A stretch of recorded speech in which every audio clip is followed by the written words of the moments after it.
La Chine n'a pas publié de mise à jour. Elle a publié un verdict. Pas de conférence de presse spectaculaire, pas d'avertissement, pas de mise en scène. Juste un téléchargement discret, une série de fichiers SFITS, des relevés photométriques, des positions astrométriques, des flux de données horodatées, intégrés à leurs archives nationales comme de simples documents administratifs. Mais pour les scientifiques qui ont ouvert ces fichiers, il n'y a rien eu de routinier. Ils ont eu confirmation. Confirmation du scénario que les astronomes occidentaux espéraient ne jamais avoir à affronter, car les nouvelles observations chinoises de l'Atlas des Trois Yeux, enregistrées durant la panne d'observation de 36 heures, la plus suspecte de l'histoire de l'astronomie occidentale, ne se contentent pas de combler une lacune. Elles redéfinissent toute la chronologie. Elles révèlent un objet interstellaire qui s'illumine anormalement, dont la coma s'étend d'une manière qui remet en cause nos modèles, qui développe une structure de queue contredisant les observations précédentes et qui présente un comportement d'une précision qu'aucune comète naturelle ne devrait afficher. Et le plus étrange, c'est que rien n'avait changé concernant l'objet. Et pourtant, tout avait changé. Comme si 3AE Atlas n'attendait pas la chaleur du Soleil, mais nous. Comme s'il attendait cette brèche. Comme s'il attendait le moment où une seule nation observerait. La découverte chinoise ne révèle pas un nouveau mystère. Elle confirme celui que nous avons nié, celui que nous redoutions depuis le début, le blackout. Le calendrier est primordial, et ce calendrier est erroné. Le 1er juillet 2025, le programme Atlas du Chili a repéré l'objet qui allait être nommé Atlas aux Trois Yeux, le troisième visiteur interstellaire confirmé de l'histoire de l'humanité. Mais dès que les astronomes ont calculé son orbite, quelque chose clochait.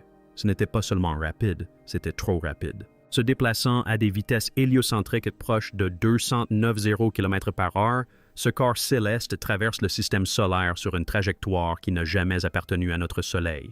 Les observatoires occidentaux ont déployé d'importants moyens pour le suivre. Hubble, le JWST, le VLT et Gemini se sont tous mobilisés pour établir un arc d'observation continu. Et puis, précisément au moment où la comète atteignait la phase la plus sensible de son évolution, tout est devenu noir, non pas par hasard, mais en programmant 36 heures d'affilée. 5 grands observatoires occidentaux, tous hors service. Réalignement des gyroscopes, nettoyage des miroirs, remplacement des instruments, priorisation des missions, cycle de maintenance synchronisé avec une précision étonnante. Et dans cette infime fenêtre, une faille dans le tissu de l'astronomie mondiale. L'Atlas de 3E a frôlé la catastrophe. Le moment précis où une comète révèle sa véritable structure grâce à l'émission maximale de gaz, l'activation des jets, les rapports poussière/gaz, l'expansion de la coma, les fractures de stress du noyau, tous les éléments qui nous permettent de la comprendre. Une comète naturelle n'aurait rien à cacher. Une comète artificielle aurait tout à révéler. L'Occident a fermé les yeux. La Chine, non. Les stations d'altitude du Tibet, de Qinghai et d'Henan sont restées pleinement opérationnelles pendant la panne d'électricité. Aucun cycle de maintenance, aucun conflit d'horaire, aucun changement d'instrument. Le ciel de cet hémisphère était sombre, stable et parfaitement aligné pour un suivi continu. Pendant que les observatoires les plus avancés de la planète dormaient, la Chine a enregistré sans interruption les positions astrométriques, les taux d'expansion de la coma, la morphologie de la queue, la photométrie multifiltre, la distribution granulométrique des poussières, les courbes d'évolution de la luminosité, chaque image étant horodatée à la milliseconde près, chaque exposition étant transmise à des systèmes de refroidissement fonctionnant dans l'air nocturne glacial, chaque fichier FITS étant acheminé via des liaisons fibres optiques redondantes vers les serveurs de Pékin et de Nanjing.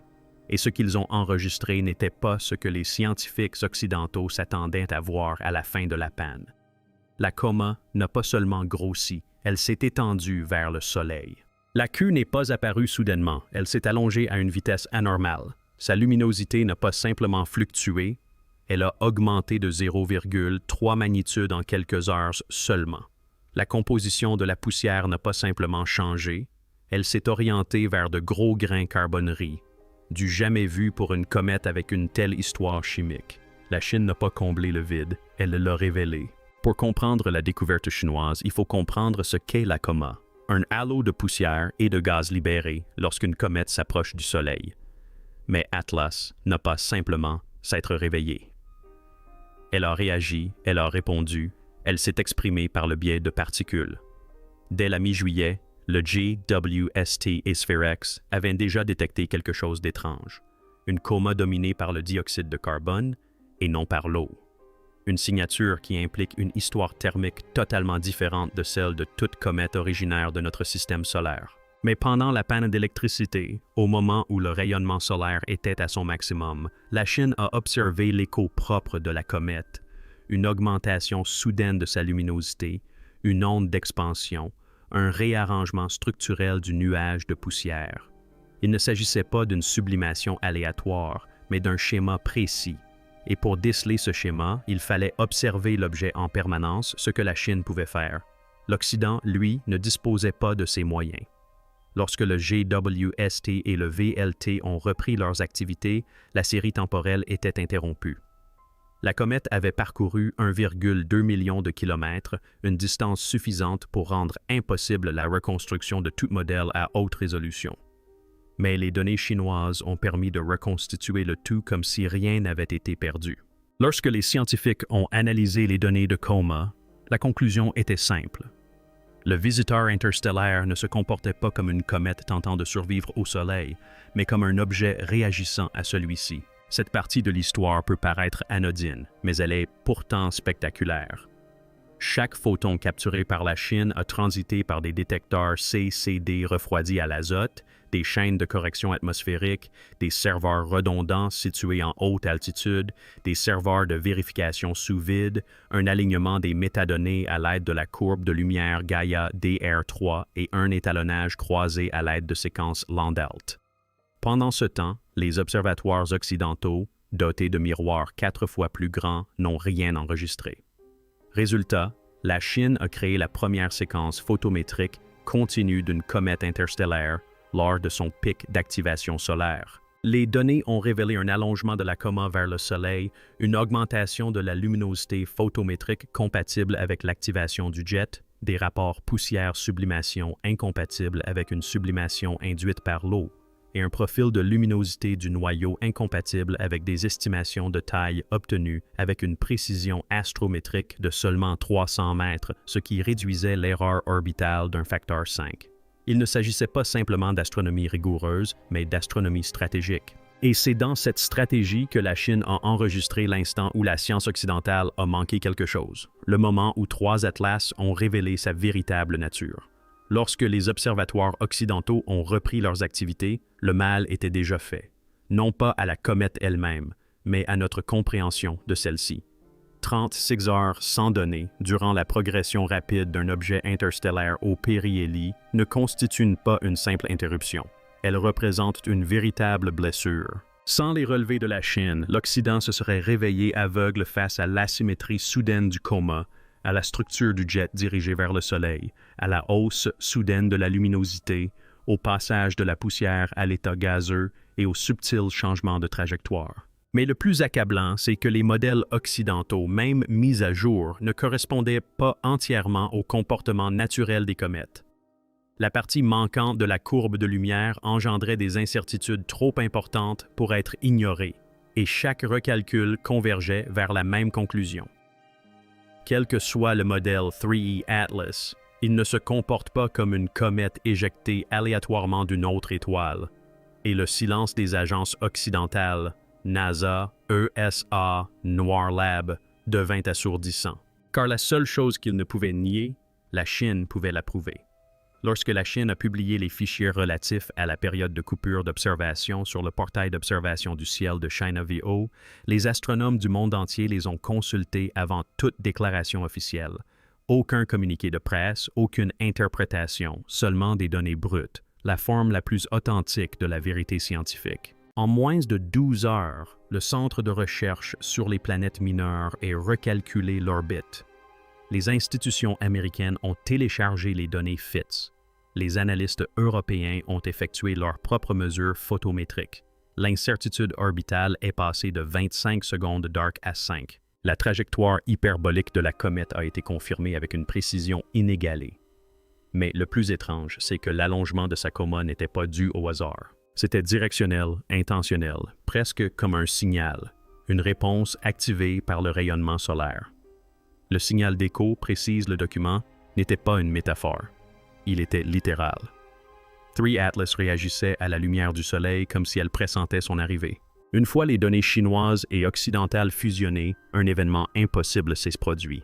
Les données spectrales de SphereX, le profil de luminosité de Hubble, la géométrie de la coma issue de la photométrie BVR chinoise, les positions astrométriques dérivées de Gaia DR3, la distribution de poussière modélisée par la lumière diffusée, les contraintes sur la taille du noyau et les recalculs orbitaux, tous alignés sur une chronologie cohérente et continue, révèlent une comète à dominance de CO2 dont la courbe de luminosité est incompatible avec son histoire thermique. La structure de sa queue a varié durant les périodes d'obscurité. Un noyau trop petit pour produire la coma observée naturellement. Un rapport poussière/gaz très éloigné des normes du système solaire. Une trajectoire hyperbolique d'une précision suspecte. Un objet réagissant à l'activation solaire plus rapidement que ne le prévoient les lois de la physique. Il ne s'agit pas d'un simple caillou provenant d'une autre étoile. Il s'agit d'un phénomène, et la découverte chinoise a confirmé ce que tous craignaient. Nous ne suivions pas une comète interstellaire passive, mais un objet interstellaire actif. Les observations de la Chine n'affirment pas l'existence de technologies extraterrestres. Elles ne font pas l'apologie du complot. Ils ne spéculent pas. Ils révèlent simplement la vérité que l'Occident a tenté d'ignorer. 3 Atlas se comportaient indifféremment lorsqu'une seule nation l'observait. Son éclat augmentait lorsque personne d'autre ne pouvait le mesurer. La structure de sa queue se modifiait lorsqu'un seul hémisphère l'observait. Son coma s'étendait dans une direction contraire au modèle naturel. Il réagissait à la lumière du soleil d'une manière qui ressemblait à une activation et non à une fonte. Les données produites concordent trop parfaitement pour être considérées comme une simple coïncidence. La crainte n'était pas que la comète soit dangereuse, mais qu'elle agisse de manière délibérée, intentionnelle et cohérente. La découverte chinoise l'a confirmé. Il ne s'agissait pas d'un simple objet interstellaire, mais d'un événement interstellaire, et quelle que soit la véritable nature de 3E Atlas, elle sait se dissimuler et sait quand nous avons le dos tourné. Finalement, ce ne sont pas les télescopes qui ont stupéfié le monde, ni les images, ni les pics de luminosité, ni l'expansion impossible de sa coma. C'est le silence en Occident et les données venues de l'Est qui l'ont brisé. Car la Chine n'a pas simplement observé quelque chose d'étrange. Ils ont observé quelque chose que nous n'étions pas censés voir, quelque chose qui s'est glissé dans la nuit noire comme un murmure, a changé de comportement en l'absence de tout observatoire occidental, puis a émergé de l'autre côté, ne ressemblant en rien à l'objet que nous pensions connaître.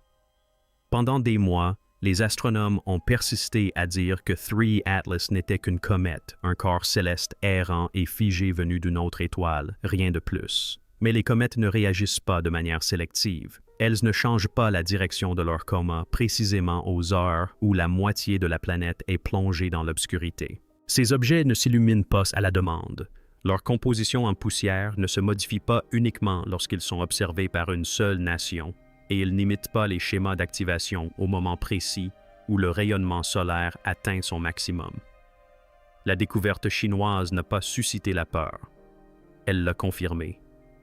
Elle a confirmé que l'objet que nous avions accueilli comme un innocent visiteur interstellaire se comportait comme un être conscient d'être observé.